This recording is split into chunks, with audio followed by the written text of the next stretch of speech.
नमस्कार, मैं हूं आपके साथ मयंक। देखिए, आज 19 मार्च है और जंग का 20वां दिन। और हकीकत यह है कि अब ईरान गुस्से में है और बहुत ज़्यादा गुस्से में है। और उसका नतीजा क्या है आपने देखा ही होगा। कतर जल रहा है, रियाद जल रहा है, इजराइल जल रहा है, यूएई जल रहा है। तस्वीरें आप देख ही रहे होंगे, पिछले 24 घंटे की जो तस्वीरें आई हैं इनके बारे में मैं बात करूंगा। लेकिन उसके पहले एक बड़ी और अहम खबर जो अमेरिका से आई है, जो बड़ी ही गौर करने वाली खबर है।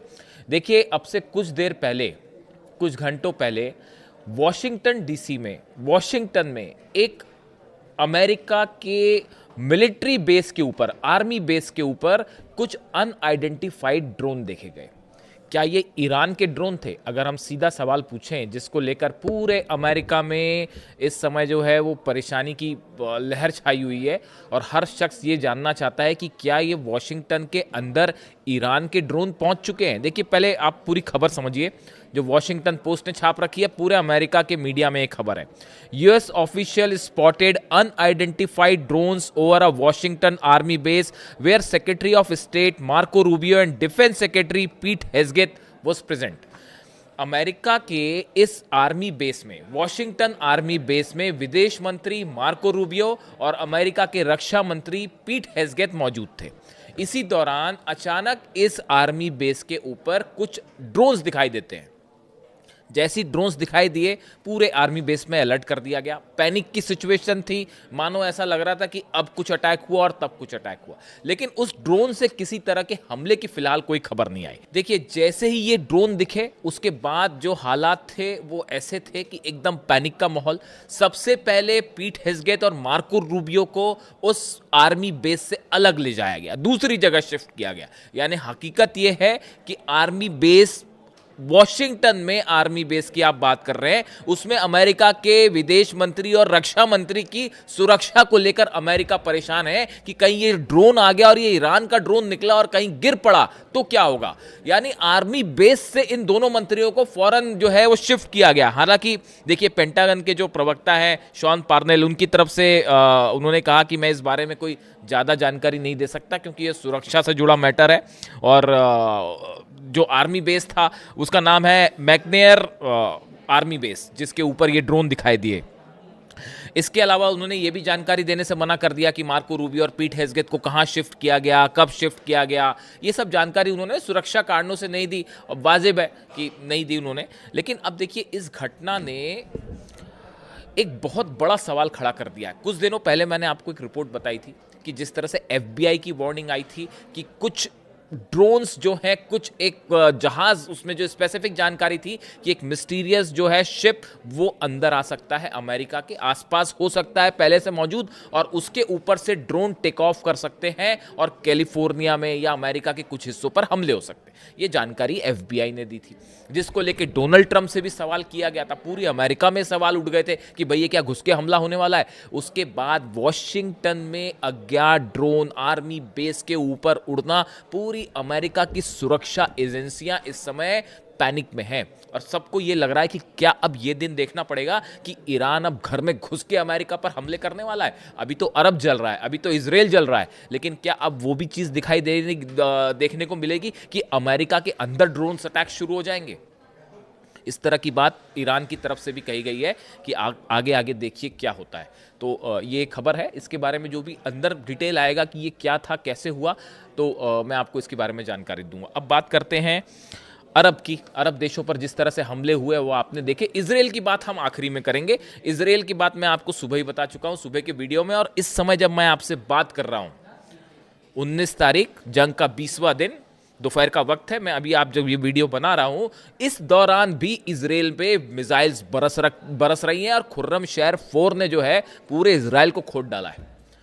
ये गुस्सा है ईरान का। लारिजानी साहब पर जिस तरह से हमले हुए, खामेनी साहब को जिस तरह से शहीद किया गया, अब ये उसका नतीजा है और अब ये गुस्सा भुगतना पड़ेगा। जो नए सुप्रीम लीडर हैं उन्होंने, मुस्तफा ने साफ कर दिया कि हम किसी सूरत में जो है वो सीज फायर का कोई सवाल ही नहीं है और एक एक खून की एक एक बूंद का बदला लिया जाएगा और शहादत का बदला लिया जाएगा। ये नए सुप्रीम लीडर के शब्द हैं। अब देखिए होता क्या है, आपने देखा जिस तरह से दुबई पर हमले हुए, कतर में हमले हुए, रियाद में हमले हुए, ये हमले क्यों हुए, हमले क्यों किए ईरान ने, ये बात समझना जरूरी है। देखिए, इजराइल और अमेरिका ने ईरान के साउथ पार्स गैस फील्ड पर अटैक हुआ। ईरान का ये वो साउथ पार्स गैस फील्ड सबसे अहम, सबसे इंपॉर्टेंट, सबसे बड़ा गैस फील्ड है ईरान का, जिस पर मिसाइल अटैक होते हैं और करीब उसका 15 से 20% हिस्से को नुकसान पहुंचा। उसके बाद बयान आता है अमेरिका के कि नहीं नहीं नहीं, हमने ये हमला नहीं किया, ये तो इजराइल ने कर दिया। और जो है हम अब आगे कहेंगे, मैं आपको बताऊंगा डोनाल्ड ट्रंप क्या कह रहे हैं। उसके बाद डोनाल्ड ट्रंप, अमेरिका की तरफ से बयान आया कि हमला हमने नहीं किया, ये तो इजराइल ने कर दिया है और गलती से ये हमला हो गया, या इस तरह की जो भी बात है, क्योंकि पता था कि अब ईरान क्या करेगा। उसके बाद ईरान ने जो है रात भर जो मिसाइलें बरसाई हैं अरब देशों पर, आप देखिए जो हमले हुए उस पर कतर की रास लफान गैस फैसिलिटी जो है, इस पर बुधवार की रात को यानी बीती रात को ज़बरदस्त अटैक हुए, मिसाइल्स अटैक हुए, ड्रोन अटैक हुए। नतीजा ये है कि पूरी इंडस्ट्रियल सिटी जो है उसमें आग लग गई। इस पर्टिकुलर जो एरिया है, ये ऑयल फील्ड जो है, गैस फील्ड जो है, फैसिलिटी जो है, ये लफान गैस फैसिलिटी को ज़बरदस्त नुकसान हुआ है। और कतर एनर्जी ने कंफर्म किया है कि ईरानी मिसाइलों के हमले में गैस प्रोसेसिंग हब को काफ़ी नुकसान हुआ है, जबरदस्त नुकसान हुआ। उसके अलावा आप सऊदी अरब की बात करें, सऊदी अरब की गैस फील्ड्स, ऑयल फील्ड्स, सब पर अटैक हुए हैं, सब पर खुर्रम शहर 4 मिसाइल गिरी है। अभी तक आपने देखा कि अरब देशों पर ड्रोन से अटैक हो रहे थे, बाय एंड लार्ज बड़ी संख्या में ड्रोन से अटैक हो रहे थे, और या फिर जो मिसाइल्स थी उसमें खुर्रम शहर 4 मिसाइल्स इक्का दुक्का जगह से शामिल थी। जो अमेरिकन बेसिस थे उस पर खुर्रम शहर 4 मिसाइल गिर रही थी। लेकिन अब हालात ये हैं कि ऑयल फैसिलिटीज पर, सऊदी की ऑयल फैसिलिटी के ऊपर खुर्रम शहर 4 मिसाइल गिरी है। और आरामको जो ऑयल कंपनी है उसमें फिर एक बार आग लग गई है, और उसका नतीजा ये है कि धू धू कर जल रही हैं अरब 2 मिसाइल्स गिरने की तो तस्वीरें भी सामने आई। जितनी ऑयल फैसिलिटीज़ हैं, गैस फैसिलिटीज़ हैं, चाहे वो अरब में हो, चाहे कतर में हो, चाहे यूएई में हो। यूएई में कल ही हमले हो गए थे, फुजरान पोर्ट जो है उस पर हमले हुए, ऑयल रखने के जो ठिकाने थे उस पर हमले हुए हैं, गैस फील्ड्स हैं उनको निशाना बनाया जा रहा है। यानी 3 बड़ी जगहों पर, कतर में, यूएई में और सऊदी में बड़े हमले शुरू हो गए हैं। और मैंने आपको देखिए पिछले वीडियो में ये बताया था कि अब तेल में आग लगेगी। जब ये हमला हुआ था ईरान की साउथ पार्स गैस फील्ड पर, जब हमला हुआ था तभी मैंने आपको बता दिया था कि अब ये तेल की जंग हो जाएगी। और अब ये एक ऐसा तेल का खेल अब शुरू हो चुका है जो अब ये कहाँ जाके रुकेगा कोई नहीं, इसके बारे में अनुमान लगाना भी बेहद मुश्किल है। देखिए, सऊदी अरब के विदेश मंत्री प्रिंस फैसल बिन फरहान ने ईरान को चेतावनी देते हुए कहा है कि उनके देश और खाड़ी के जो अन्य देश हैं वो सब मिलकर ईरान को जवाब दे सकते हैं और वो अब इन हमलों को बर्दाश्त नहीं करेंगे, और इसलिए तेहरान अपनी सैन्य रणनीति पर दोबारा विचार करे। ऐसा बयान जो है वो सऊदी के विदेश मंत्री की तरफ से आया है, और उन्होंने कहा है कि हमारे पास अपने पार्टनरों के साथ मिलकर जो है हम ईरान को अब जवाब दे सकते हैं और ईरान को अपनी रणनीति पर विचार करना चाहिए। यानी अभी भी हमला किया नहीं है, इतने हमले होने के बाद भी अभी तक हमले की हिम्मत नहीं जुटा पाए हैं। लेकिन ठीक है, हमला कह रहे हैं कि आगे मिलके हमला हो जाएगा। देखिए, असल में हुआ क्या, कल मैंने आपको जो वीडियो बनाया था उसमें बताया था मैंने कि सऊदी में एक बड़ी बैठक होने वाली है। ये बैठक चल रही थी, 12 देशों के प्रतिनिधि शामिल थे और वो ये चर्चा कर रहे थे सऊदी में कि अब आगे क्या किया जाए ईरान को लेकर और कैसे क्या किया जाए, ये चर्चा चल रही थी। ये चर्चा के बीच में, मीटिंग के बीच में खुर्रम शहर 4 मिसाइल गिरती है सऊदी अरब में। उसके बीच में मिसाइल्स गिरनी शुरू हो गई यूएई में, उसके बीच पर मिसाइल गिरनी शुरू हो गई कतर में, और जो सबसे बड़ी जो ऑयल और गैस फैसिलिटी है उसको उड़ा दिया गया। यानी आप देखिए, ईरान की तरफ से कल ही ईरान ने बात कही थी, ईरान की सेना की तरफ से बयान आया था कि अगले चंद घंटे बेहद भारी होने वाले हैं इजराइल के लिए भी और सऊदी के लिए भी। देखिए, इस तरह से लगातार खबरें आ रही हैं। यूएई पे हमले का कारण मैंने आपको बताया, खार्ग आइलैंड पर जो हमले हुए उस पर बताया गया कि टेक ऑफ सऊदी से हुआ था, टेक ऑफ यूएई से हुआ था, B-2 बॉम्बर्स यूएई से उड़े थे, तो अब यूएई पे हमले हो रहे हैं। अब सऊदी को लेकर जहां तक बात है कि सऊदी के बेसिस जो है, और इस तरह की भी लगातार खबर है कि सऊदी अमेरिका के साथ ज्वाइन कर सकता है या सऊदी मदद कर रहा है अमेरिका की, इस तरह की जो खबरें हैं उसको लेकर ईरान सख्त नाराजगी ईरान ने जाहिर की थी और ये कहा था कि मिलिट्री बेसिस जो हैं वो आपके यहाँ सुरक्षित नहीं है, आप दूर हो जाइए इनसे और मदद बंद कर दीजिए। लेकिन ऐसा नहीं हुआ।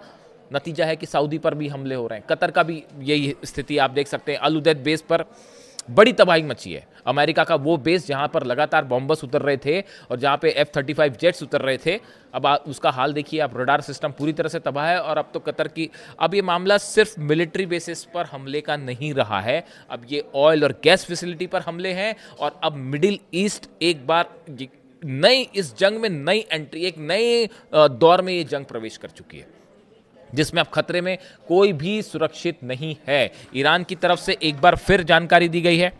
ईरान की तरफ से कहा गया है कि हम आपको एक बार फिर चेतावनी देते हैं, आपने इस्लामिक गणराज्य यानी ईरान के ऊर्जा के ढांचे पर हमला करके बड़ी गलती की है। अगर इसे दोहराया गया तो आपके और आपके सहयोगियों के ऊर्जा ढांचे पर हमले तब तक नहीं रुकेंगे जब तक ये पूरी तरह से तबाह नहीं कर दिए जाते। ईरान ने कहा है कि अगर दोबारा हमारे किसी भी गैस फील्ड पर, ऑयल फैसिलिटी पर हमला हुआ तो जितने अरब देश हैं इनके पूरे ऑयल फैसिलिटीज पर तब तक मिसाइल मारी जाएंगी जब तक ये जल ना जाए।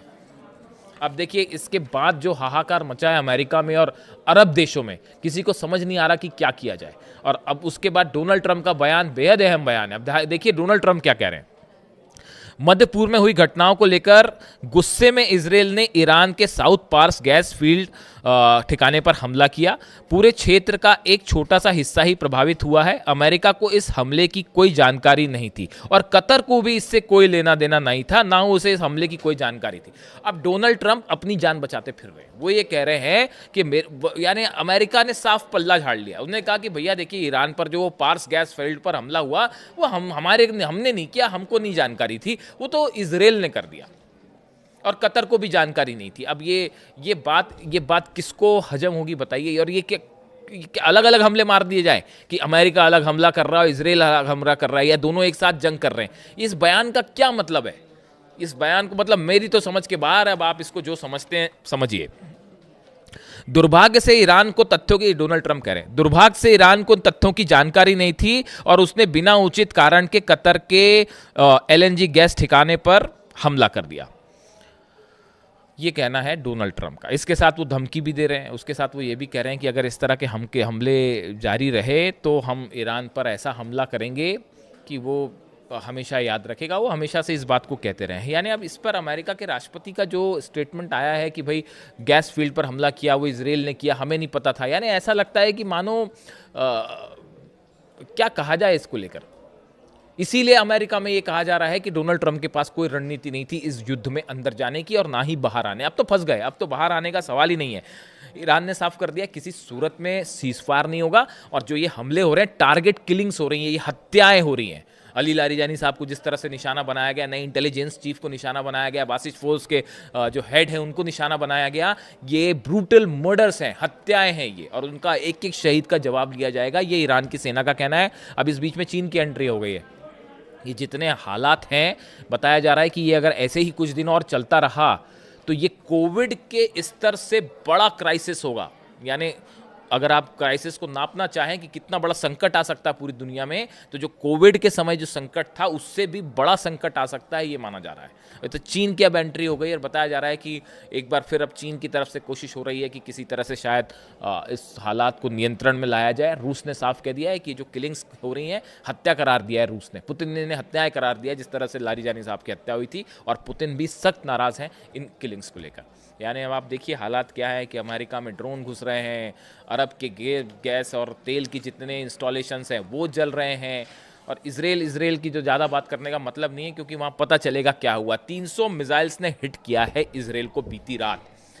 रेलवे स्टेशंस तबाह हुए हैं, बस स्टैंड्स तबाह हो गए हैं, आपके जितने मेट्रो स्टेशन हैं उन पर वो गिरी है। बेन गुरियन एयरपोर्ट तो पता नहीं कितनी मिसाइल्स गिर गई वहाँ पे, अब हिसाब नहीं लगाया जा सकता। 10 से 15 की खबर हमारे पास थी, अब आगे पता नहीं, अभी इस वक्त कितनी मिसाइल गिर रही होंगी उसका पता नहीं लगाया जा सकता। कितने प्लेन्स तबाह है, बेन गुरियन एयरपोर्ट पूरी तरह से तबाह हो चुका है जो जानकारी है। इसके अलावा कितने ठिकाने ऐसे हैं जहां मिसाइल्स गिरी हैं, कितने लोग की कैजुअलिटी, कल ही खबर आ रही थी कि 200 से 250 लोग मारे गए हैं।